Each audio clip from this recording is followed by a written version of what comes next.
მოგესალმებით, მონადირეებო და იარაღის მოყვარულო ხალხო, შევეცდები ერთი პატარა ვიდეო ჩავწერო, ძალიან ხშირად მინდა ხული რაღაცების ჩაწერა, მაგრამ დროს ვერ ვნახულობ და ყველაფერს პოსტებში კიდე პასუხს ვერ გაცემ.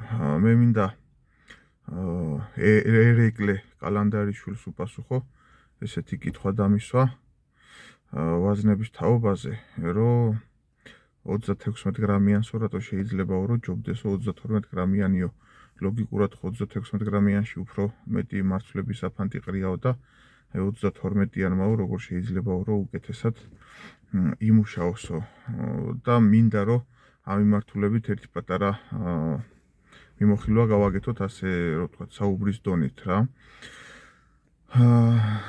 36 გრამიანი და უფრო მძიმე ვაზნები გამოირჩევიან ეფექტურობით 45 მეტრიდან და ქვევით. რა განაპირობებს ამას? ამას განაპირობებს ის, რომ ამას ძალიან ბევრი საუბარი შეიძლება ამაზე და არ ვიცი საიდან ვისაუბრო. ასე რომ ვთქვათ, რაც მძიმეა ჭურვი, მით უფრო ნაკლებია მისი სიჩქარე. და ჩვენ ვიცით, რომ ყველაზე კარგი სიჩქარე, მისაღების სიჩქარე არანაკლებ 395-390 მეტრ-წამზე ნაკლები აღარ უნდა იყოს. უფრო ყველაზე იდეალური სიჩქარე ითვლება 400 მეტრ-წამი, 405 მეტრ-წამი, 410 მეტრ-წამი. ანუ ამ ვაზნებს ჩვენ რომ მივანიჭოთ ესეთი ძლიერი სიჩქარე, ეს გამოიწვევს გაცილებით უფრო დიდ ატმოსფერულ წნევებს ლულაში, ვიდრე ამ შემთხვევაში იმავშვებით, რა ქვია, ვღებულობთ და სამუშაო წნევა ჩვენ ვიცით მაქსიმალური სამუშაო წნევა არის 1050 ბარი.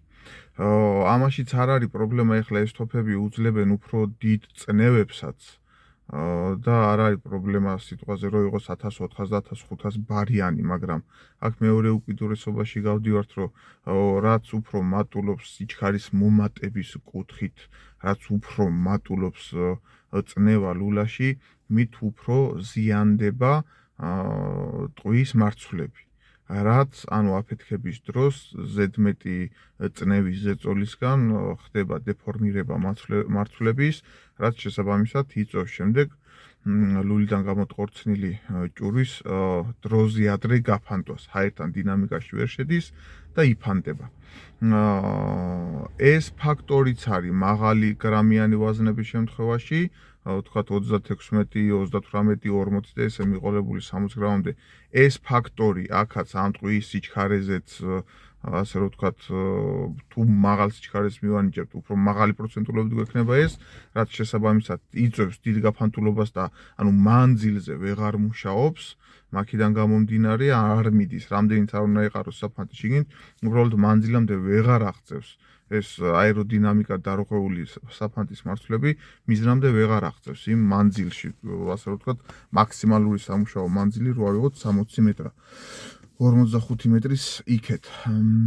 ხო და აქვთ მინიჭებული ძირითადად 380, 385, 390 მეტრ-წამამდე ესეთ მძიმე ჭურვებს, რომლებიც ნაკლებია სიჩქარე, ნაკლებია დაზიანება, მაგრამ ის შორს გაფრენის, ასე რომ ვთქვათ, ძალიან გლეხურად რო ავხსნათ, გლეხურად კი არა და უბრალოდ საუბრობთ რა შუაშია გლეხურობა, ვერ აღწევენ, უბრალოდ მე სიჩქარე აღარ ყოფნის, მიხვდი? ერეკლე შენ გესაუბრები ამ შემთხვევაში და სხვამაც მოისმინოს თუ ვინმეს დაინტერესებს. შემდეგ სიჩქარე აღარ ყოფნის, თუ სიჩქარეს დავუწევთ და თუ სიჩქარეს მოუმატებთ, ეს სიჩქარე წნევებიდან გამომდინარე ისე აზიანებს საფანტის მარცვლებს, რომ მერე მისი გეომეტრიული აგებულება არ ყოფნის მარცვალს, რომ იქამდე მიფრინდეს, ისე მოდის ჰაერთან წინაღობაში. აი ეს მიზეზებია ძირითადად, რამაც შეიძლება გამოიწვიოს მაღალი გრამიანი ვაზნის არაეფექტურობა შორ მანძილზე. და მე პირადად ჩემ ტესტებში მაქვს შენადარები, ახლა ყველა ტესტს ყოველთვის ვერ ვდებ და ანუ ეს არ არის ერთი და ორი ტესტის ასე რომ ვთქვათ ათვლა წლების პრაქტიკა დაგროვდა, თუმცა მე არც იმაზე მაქვს პრეტენზია, რომ აბსოლუტურ ჭეშმარიტებაზე ვსაუბრობ და სხვანაირად არ შეიძლება რომ იყოს, იმიტომ რომ აბსოლუტურად ჭეშმარიტება აბსოლუტური ჭეშმარიტება დედამიწაზე არ არსებობს არც ერთი მიმართულებით. ხო და უბრალოდ ეს არის პრაქტიკა, რამაც მაჩვენა, რომ 32 გრამიანი ვაზნა, იგივე 34 გრამიანი, მაგრამ უფრო 32 გრამიანი ვაზნა უფრო ეფექტურია შორ მანძილზე 45 მეტრიდან და იქით. იქედან გამომდინარე, რომ ტყუის სიჩქარე გვაქვს მაღალი. ეხლა ვიღაცას გაუჩნდება კითხვა, თუ ტყუის სიჩქარეო მძიმე ვაზნაშიო დაზიანებას იწვევსო, აქო არ იწვევს დაზიანებასო, არ იწვევს დაზიანებას ამორტიზაციის ხარჯზე. თუ ჩვენ საფანტის ჭურვის წონას ვზრდით, იმ შემთხვევაში იქ წამალსა და საფანტს შორის შუა სადებპის, რასაც ვეძახით, რაც ამორტიზაციას ქმნის, ის კიდევ უფრო დაბალია და შესაბამისად იმ ამორტიზირების როლს ვეღარ ასრულებს, ასე რომ ვთქვათ, რაცაც ამ შემთხვევაში 32 გრამიანის ამხელა ამორტიზატორი ასრულებს. აქედან გამომდინარე, 32 გრამიანს აქვს უფრო მეტი ამორტიზაცია, აქვს უფრო მეტი სიჩქარე, შესაბამისად არ აქვს პრობლემა, ასე რომ ვთქვათ, ლულის ბარიერების გადალახვის დროს, ანუ უფრო სრულყოფილად ერგება ლულის შიდა პროფილსაც და შესაბამისად მერე ჩოკის პროფილსაც უფრო იოლად ადაპტირდება და ამის ხარჯზე ხდება მისი უფრო კარგი ბალისტიკური მაჩვენებელი შორ მანძილზე. ანუ იმ საწყის თვისებებს ინარჩუნებს მაქსიმალურად ბოლომდე, რაც აქვს თავიდან მინიჭებული და მაღალი გრამის ვაზნებში პირობითად 36-ზე ვსაუბრობთ, მაგრამ პლუს შეგვიძლია ზევით ვისაუბროთ. ეს ყველაფერი დარღვეულია, ანუ ჭური უფრო დიდია, ლულის კედლებთან მეტი ხახუნი მიდის, კონუსურ გადასვლებში მეტი დეფორმაცია მიდის, ყველგან ყველაფერი ხდება მეტი, ასე რომ ვთქვათ რა. აქედან გამომდინარე, ვერ ინარჩუნებს იმ თვისებებს, რაც აქვს საწყის პირობებში და ტყუის სიჩქარიდან გამომდინარე, ანუ ნაკლები სიჩქარიდან გამომდინარე, მისი ზედმეტი დეფორმაციიდან გამომდინარე, მისი ნაკლები ამორტიზაციიდან გამომდინარე, ეს ყველაფერი უკვე აჩვენებს უკუჩვენებას შორ მანძილზე, ისე ვიძახი 45 მეტრის მერე. მანამდე კი აბსოლუტურად იდეალურად სახმარი ვაზნაა და მაღალი გრამი ვაზნების არსი ზოგადად ლულიანში მდგომარეობს იმაში, რომ რაც არის რეალური სასროლი მანძილი, აი ძალიან რეალური, ანუ რაშიც 100-დან 99 მეტრჯერ უფრო სტაბილურია თოფი, ამ 45 მეტრაზე რო ვისაუბროთ, 50 მეტრამდეც არ გავალ ამ შემთხვევაში. აი ამ დიაპაზონში აბსოლუტურად რო აღმოფხრას საფანტის კონაში ფანჯრების არსებობა. ამისთვისაა შექმნილი ეს მძიმე წონიანი ვაზნები. მეორე მხარე აქვს მარკეტინგული მხარე. ჩვენ, ასე რომ ვთქვათ, მოგვიყვნენ ზღაპარს, რომ აი მაღალი გრამის ვაზნები შვება ასე, მარკეტინგულად დაგვამუშავეს და ჩვენც გავებით, რომ რაც უფრო მაგარი, მით უკეთესი, ყველა ადამიანი განვითარებისკენ წინსვლისკენ ვილტვით და გვინდა უკეთესი და უკეთესი როგორც ყველაფერში და დავიწყეთ ამ მაღალი გრამიანების უაზროდ შეყვარება და გამოყენება. მერე გუგონია, რომ ვისვრით რაღაცა მანძილზე და რეალურად ზოგს 50 მეტრა, პირობითად 30 გონია და ზოგს 50 მეტრა 100 მეტრა გონია, უკვე მერე წამოვიდა გამოუცდელი ადამიანის ზღაპრების, მე არავისკენ არ ვიშორ ხერს, მეც ვყოფილი ვარ მათ შორის, როცა გამოცდილება არ მქონდა, მეც ვზღაპრაობდი ხოლმე ჩვეულებრივ, სანამ პრაქტიკულ, ასე რომ ვთქვათ, ცოდნამდე დავედი, ხო და არიქა მაღალი გრამი უფრო შორს კლავს. და იმ მარკეტინგს უკვე აწყობს ეს, იმიტომ რომ იმან გაყიდა უფრო მეტი ტყვია, უფრო მეტი წამალი ერთ ვაზნაში, ფასი მეტი დაადო და ფინანსურად მოიგო, ასე რომ ვთქვათ რა. და ჩვენ კიდევ ვაბრახუნებთ, ბეჭდს ვინგრებთ, თოფს ვანგრებთ, ხარჯს გავდივართ და შედეგი ან გვაქვს იგივე, ან უფრო უარესი. უკეთესი ვერ იქნება ვერაფრით. შორ მანძილზე ვიძახი ისე. ხო და მეორე მომენტი, ანუ იმის იმედად, რომ მე 40 გრამიანი ვაზნა მიდევს და მორტყმა უფრო იოლია, აბსოლუტური სიცრუეა.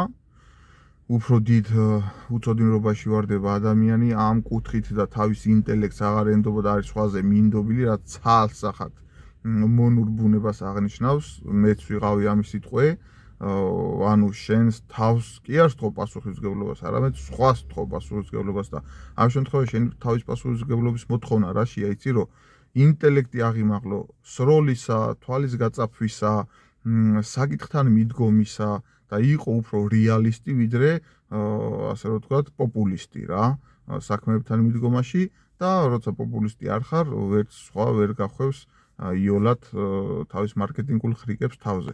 აი ეს არის 32 გრამიანსა და 36 გრამიან შორის სხვაობა და ეს მე მაგ რეალურად ტესტებში და შემდეგ შედეგებში ნადირობის დროს დანახული წლების განმავლობაში და არ ვყვები რაღაცა 1 დღის და 2 დღის და 1 ტესტის და 2 ტესტის შედარებითობას.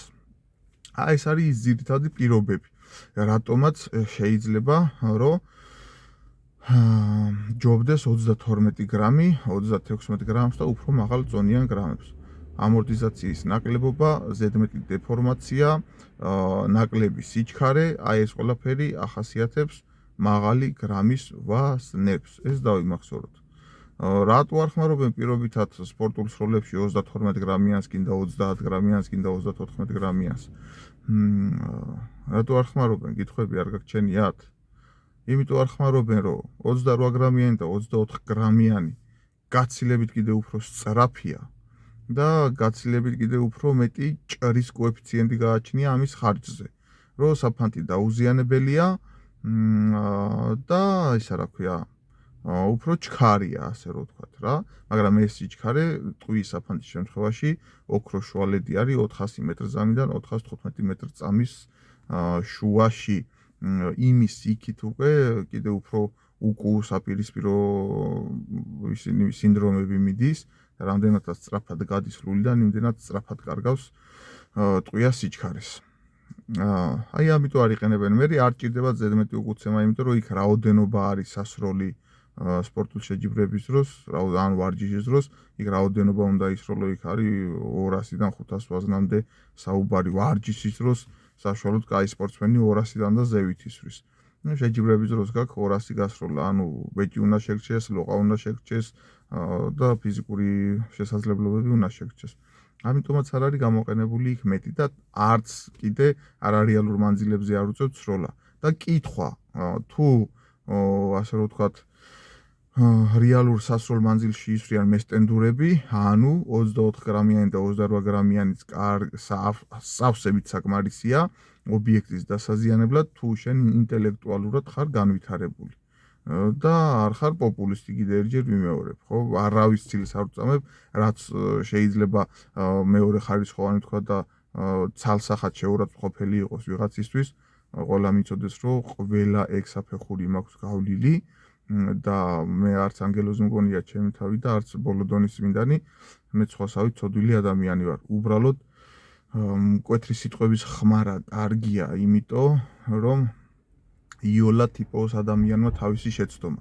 ჩემი ამ სიტყვების დანიშნულება არის მხოლოდ ეს და არა ის, რომ ვიღაცაზე მაღლა ვაყენებ თავს.